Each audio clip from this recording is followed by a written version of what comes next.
한국과 일본은 오늘부터 양국 국민에 대한 90일 무비자 입국 제도를 중단하고 기존 비자의 효력을 모두 정지합니다. 우리 정부가 일본에만 상응 조치를 했다는 주장에 대해서는 보건을 최우선으로 한 결정일 뿐더러 중국에도 14일 대기를 똑같이 적용했다고 반박했습니다. 김경진 기자가 보도합니다. 오늘 새벽 0시를 기해 일본인은 비자 없이 우리나라를 방문할 수 없습니다. 이미 발급된 비자도 효력이 정지됐습니다. 일본에서 온 입국자는 검역과 연락처 확인 등 3단계의 까다로운 특별 입국 절차를 거쳐야 합니다. 정부와 청와대는 이런 조치가 국민 보건과 안전을 최우선으로 한 절제된 조치라고 강조했습니다.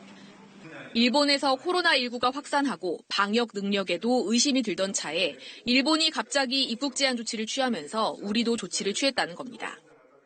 국민의 보건 안전을 최우선으로 하면서 감염병 유입에 대한 철저한 통제의 조안점을 두고 내린 결정임을 분명히 밝힙니다. 정부는 특히 일본에 대한 사실상의 맞대응은 비자 문제에만 한정됐다고 밝혔습니다. 비자 문제는 상호주의 성격이 강해 주권 국가로서 상응 조치가 불가피하다는 겁니다. 불합리하고 과도한 나머지 조치에는 절제된 대응을 했다고 밝혔습니다.